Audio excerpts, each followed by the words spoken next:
What's up guys, welcome back to the channel. Today I'll be bringing you a brand new reaction video. Today's reaction video is part 3 of 3 Before February. If you guys haven't checked out either two parts, I'd highly recommend it. Or this might not make too much sense, so go and check them out. They're on the channel not too long ago. I think in the last week, the last two parts are on there. So go and check them out. If you're new around here, hit that subscribe button guys. Notification bell as well, should be notified when part 4 and 5 come out. Smash that like button, let's try and hit 50 likes on this video. And I'm not very keen for this part because in part 2, obviously Lee Petty, I believe it was, Lee Petty, Richard Petty's dad, and Adam Petty's great-granddad. I think that's what he is to him. I think that's relation. Passed away. Very sad. And we're starting to touch on the sad terminology. Like there was a race in that where Brock commenting referred to it as the last race all three would race together. In terms of that specific race, all three of them wouldn't race at that specific race again. Which just shows that we're getting to that time where it's going to get a bit emotional and a bit horrible to watch, or hard to watch at least. So let's see what we've got. Stone fences and white clapboard buildings. This is pastoral, picturesque New England. A hotbed of stock car racing? You better believe it. A quarter century these fans have waited to see these Winston Cup drivers. And wow, quarter century. There's a world-class facility here to showcase their talents. Nice, finally got to see it. And so are 70,000 jacked up race fans. Also, that is the video, by the way. It's only come out of one ear on this clip. I assume it's going to fix to the other ear as well. I imagine you guys can hear that as well. It must be quite quiet. But I assume it's going to go back to the normal sound it was in the other parts very soon, I hope. They've waited 25 years, and they just won't wait any longer. Nicknamed the Magic Mile, though measuring just a shade over that, the New Hampshire International Speedway started hosting NASCAR modified Busch North and Busch Grand National Series races when it opened in 1990. Okay, no Cup Series though. It was added to the Winston Cup calendar in 1993. Okay. Prior to 1998, the track's 4 corners, each banked at just 12 degrees, had been repaved, giving the asphalt a darker complexion at the end of each 1,500-foot straightaway. Yeah, you can see that. For the year 2000, Loudon has 3 NASCAR weekends on the schedule, one each in May, July, and September. As of this, the track... Nice, so a place where we didn't get much NASCAR before then, getting quite a lot of it now. Love to see that. 10th anniversary season, Loudon has not had a single fatality. That is, great to hear. The afternoon of May 12th. Not great to hear. Good afternoon from New Hampshire International Speedway.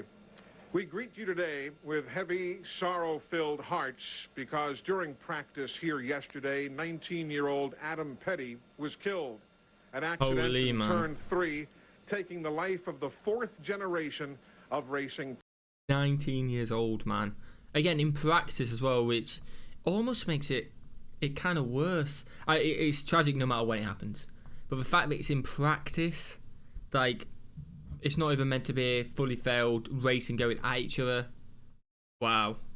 That's hard, man. 19 years old. Adam Petty first grabbed headlines in this sport when he won his ARCA and Super Speedway debut at the Lowe's Motor Speedway in Charlotte back in October of 1998. Of late, this has been the best of times and the worst of times for the Petty family. The excitement of the family's involvement in the return of Dodge to NASCAR racing.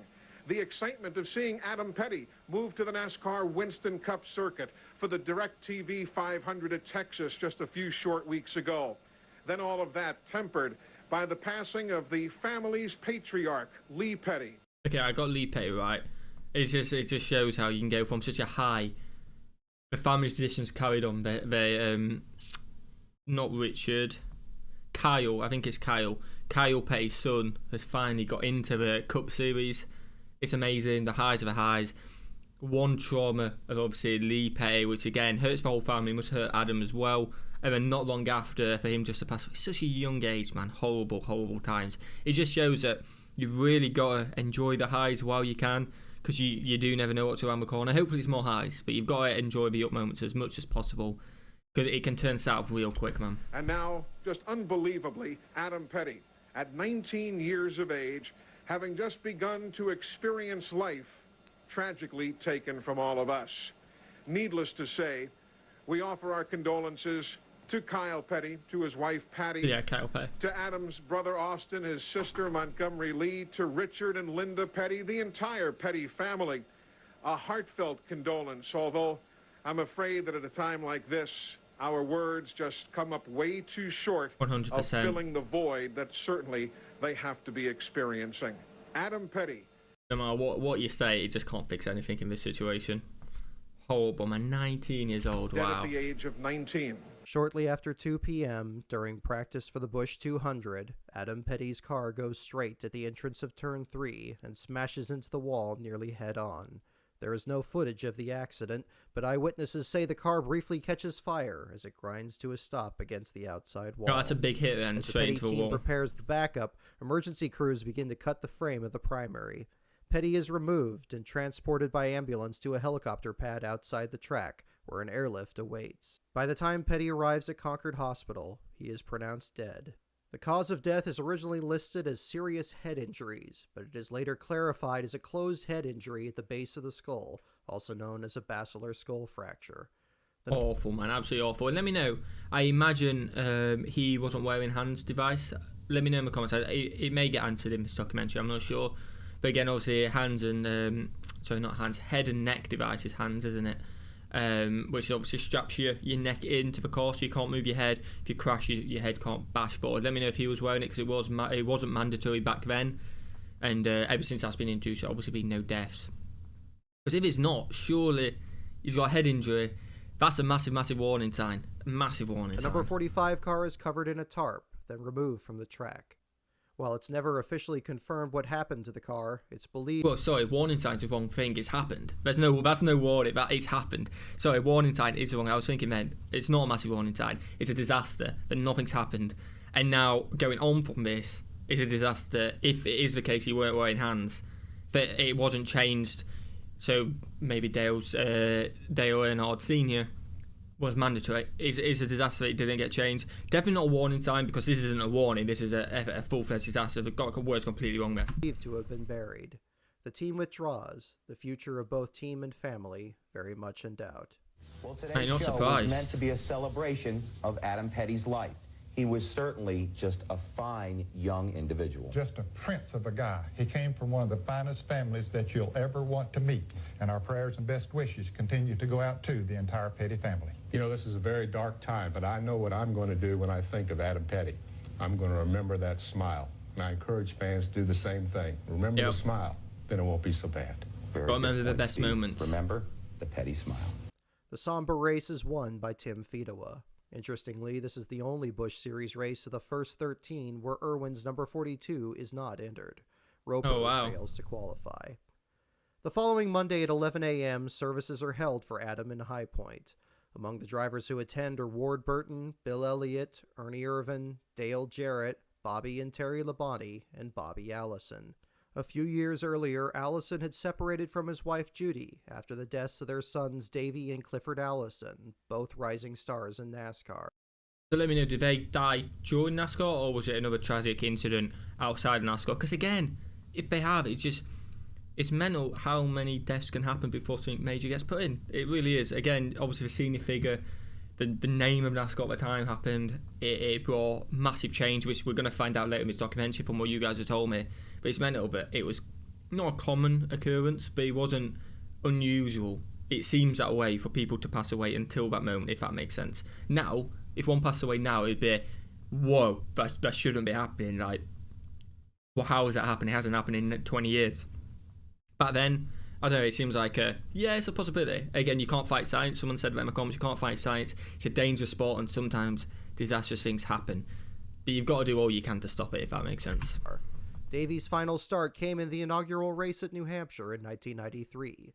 Clifford's passing, which happened following a crash in a Busch Series practice session at Michigan in 1992, was the most recent death in the series before Adam. Okay. So sorry, if I waited a second, I don't know. So there was quite a bit of a gap, a little bit of a gap between that death amount. So it wasn't too common, which is great to hear. I imagine you don't want, if a sport had deaths in every week, obviously you wouldn't do it. It wasn't too common, but still, too many people, man. The couple reunites as they console the Petty family, and later that summer will remarry in Bessemer, Alabama. On May 17th, 5 days after Adam's death, Kyle Petty says he won't run the Winston Open at Charlotte. I'm not surprised. 4x6 foot flag I'd be retiring if I Adam's was him. name will fly over Victory Lane. Nice. 4 days later, Adams' Busch Series team is also withdrawn from the next race in Charlotte on May 27th. Kyle won't run that weekend either, and the team has put Steve Grissom, the team's Truck Series driver, into the number 44 Hot Wheels Pontiac. Okay. Grissom will fail to qualify, joining a list of 5 DNQs. On May 20th, Lyndon Amick carries a Petty Blue decal on his hood for the ARCA race at Charlotte. By race's end, Adams' number 45 rolls into Victory Lane for a second time. Corner. No, not going to happen. Lyndon Amick will win his first career ARCA victory with Kerry Earnhardt and the veteran Tim Steele in tow. Lyndon Amick led the final 19 laps of the event, scores the victory. There you see him riding by what's left of the Shauna Robinson car after she was involved in an accident in turn 1 in the last lap. And the tribute to Adam Petty on the front. But it is Lyndon Amick from South Carolina in the Ken Schrader Racing entry here. He has scored the victory, his first in the ARCA Series. He's a happy young man wearing an Adam Petty hat tonight. There he is. Lyndon, your car owner, Kenny Schrader, was not very encouraging on the radio. He said you had better cars behind you. Did you think you could hold those guys off? Well, I knew if I just hold my head. And I tell you, run this race like Adam did 2 years ago. He won this deal, man. We're carrying his name on the hood. This means the world to me, and this is for the Petty family and for Kyle. And we love them to death. And you know, our hearts are with them, but I'm with them all week, and that's why I want to do this. It was my idea to put this guy on the hood, and he was with me tonight. It's against this backdrop that Kenny Irwin Jr. competes in his second running of the Winston All-Star race. As in 1998, Irwin advances to the main event by being the new driver of a team that won the previous season. Sponsor Bell South celebrates their first start in the All-Star race with a special paint scheme for Project Impact. Nice, you're not going to miss that readiness program in collaboration with FEMA. The race gets off to a bad start when Irwin breaks loose in turn 3, putting John Andretti into the outside wall. Irwin finishes 12th, 1 lap down to Dale Jr. Despite the struggles, for Irwin, it's a welcome distraction from the persistent rumors about Chip Ganassi investing in Team Sabco, and now new rumors about switching to Dodge, rumors that don't include Irwin or his teammate Sterling Marlin staying with the team. That's always a bit of a struggle as well, because he hasn't had too many fantastic races, at least from what we've seen in this documentary. And if someone's taking over your team and they don't have plans to keep you in, that's your livelihood, that's your job. I know obviously you probably could go in the Busch Series with another team or something like that, but if you wanted to stay in the Cup Series or whatever, you want to stay in the team which is putting you in there. So that must have been a bit of a scary time for him, you know? They're the ones who pay the wages, if that makes sense. I may have got that completely wrong, but let me know. Then, after the race, a concrete walkway leaving the Charlotte track collapses. Oh, 78 fans are injured, 13 of them critically. Holy. Fortunately, none are killed. Well, thank God for that, man. 1 week later, Irwin makes what will turn out to be his 14th and final Busch Series start. He finishes 20th, then runs 24th in the Coca-Cola 600. Across the garage, Tony Roper is frustrated. Contrary to what he was promised, the Washington Irving team's cars are old and slow, accounting for his several DNQs. In qualifying for the Busch race, Roper is swapped out of the number 50 for Stanton Barrett, but Barrett also fails to qualify. Okay, so it weren't him, it was a car. This is only a temporary change, and that Roper will be back behind the wheel at Dover. That changes on June 1st, as the Dr. Pepper team isn't entered at the Monster Mile. One driver who is entered is Kyle Petty, who to Richard's surprise will not only run the Cup race, but drive Adam's car on Saturday. Oh wow, fair play. So he's driving Adam's car on the Saturday, which is a Busch Series, isn't it? And then he's going to drive his own car in the Cup Series. Try and win it for his son. Amazing. Absolutely love that. The moment overwhelms Kyle in his first public appearance. I'm not surprised. You know, coming in here last night and just rolling through the front gate of the racetrack and knowing that Adam wasn't here was... That's a hard thing to do, man. I don't think the emotion of getting back in the car and getting in his car is going to be that bad, because I've been around his crew every day. I've been around that car every day. I think it was just coming back to the racetrack and seeing new people and being around that part of it. That's the toughest part. Yeah, definitely what he's saying there. I completely see what he means. Like, you kind of get in this bubble when I suppose when you're grieving. You've been around the team, everyone's kind of grieving together, and after couple weeks gone by, you haven't moved on, but you're just kind of getting used to it, if that makes sense. It's no new emotions. You've experienced all the grieving, and then you go into a whole new environment. There's new people potentially coming up to you constantly, like, oh, I hope you're okay, and best wishes to Adam and stuff like that, you know what I mean? and he just brings it all flooding back. And you explain to new people, you're seeing new things again at a track, like thinking, would have been there, like whereas you've already thought about the places you've been like in a bubble with, if that makes sense. I'm trying to make it so 100% the emotions, it must be sky high when he hits that hole. We used to joke about being father and son and best friend. That's hard, man. It was a lot truer, and I think we were, and I think Austin and I, and Montgomery Lee and Patty and all of us are in the same way. So I think that was, I don't know. We tried to do that because we felt like that was more important than the racing stuff. Racing's important, but your family was a lot more important. Oh, 100%. Kyle qualifies for the Busch race and runs as high as 6th before a late pit stop drops him to 26th.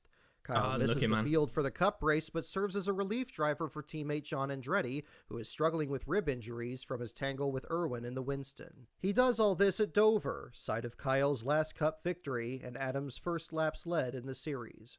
Irwin finishes 17th at Dover after qualifying 11th, and at one point nudges Jimmy Spencer out of the way. June 11th, bit of balls on him to get him out of the way. Kyle Petty gets his number 44 into a Cup race for the first time since Richmond, but a blown engine leaves him 39th. Irwin doesn't finish much. It would have been perfect if he'd just come into these races, won the Busch Series, Adam's car. Again, it doesn't always work out like that, but how fitting would it have been if he'd have just won the Busch Series? It came 26th, I think he said. It's a shame. It's not always going to work out like that, but fair play for giving it a go and carrying on. Much better in 35th. In the next round at Pocono, Kyle's engine lets go again, putting him 41st. Irwin takes 25th.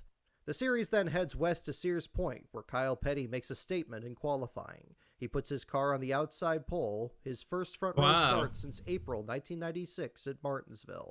Big statement knows there. That a win today won't change history, and it certainly won't turn back the clock.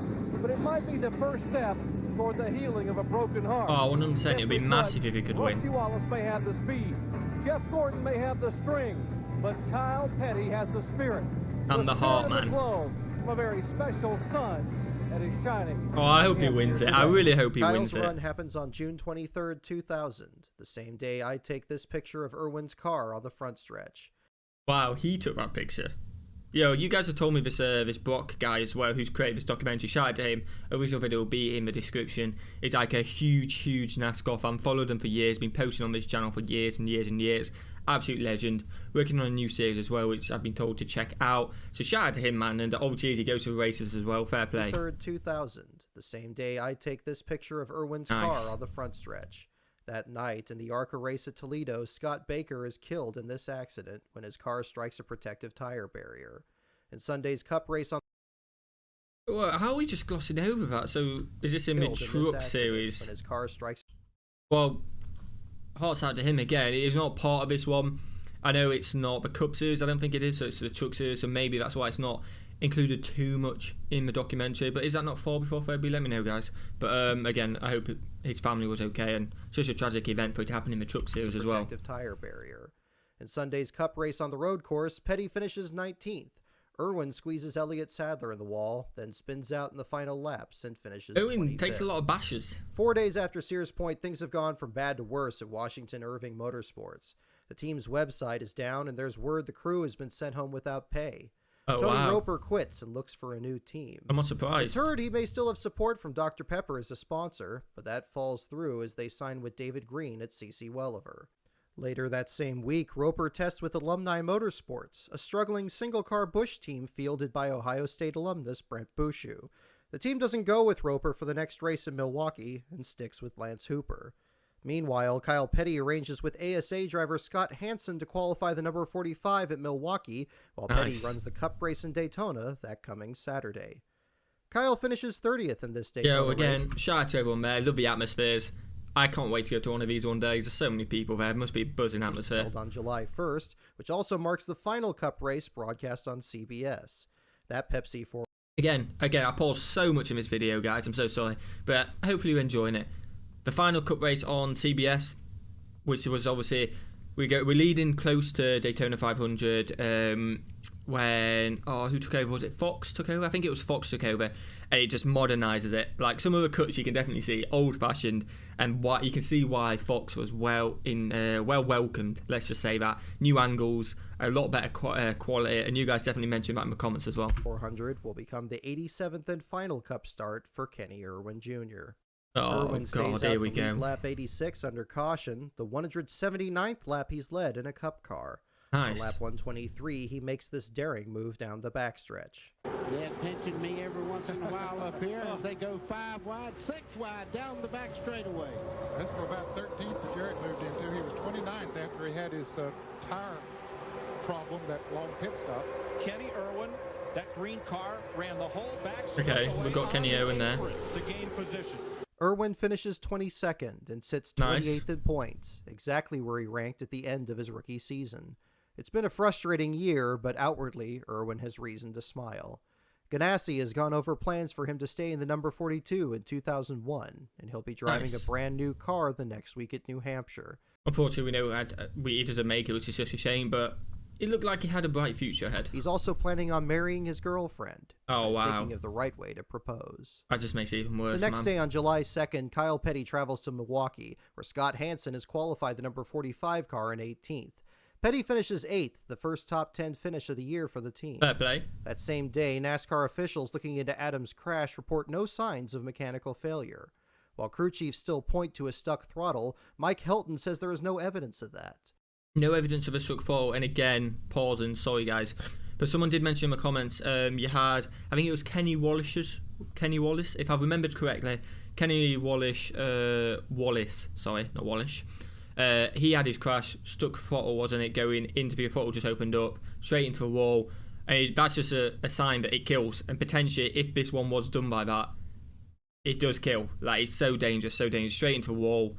Horrible. So that's why I think that was included. Just so there were warning signs there, and then it happens. It's just like potentially things could have been put in place to fix it. Again, hindsight's a beautiful thing, and I'm not gonna bash anyone for not putting it into place because I may not have thought about it if I was in the same situation. If you know, but it's just a shame that there were warning signs. Regardless, Petty will not compete in the following week's Cup race in Loudon, and again hands the wheel to Steve Grissom.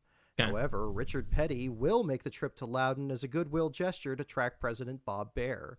The King will be there in time for opening practice 7-time winner. On Friday, July 7th. Programs printed for the event already call it the New England 300, but the summer of 2000 is the height of the .com bubble, and websites are eager to buy up naming rights to races.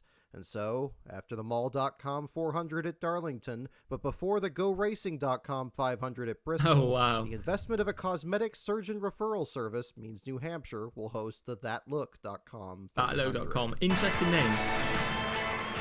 Well, that is end of that part, guys. That absolutely went rapid. I hope you enjoyed this video, guys. I assume it's going to go up to part 5 since it's done it in these cuts. So we'll do it as per the documentary. I imagine it's going to get even more emotional. Such a shame about Adam Petty. 19 years old, man. Absolutely brutal.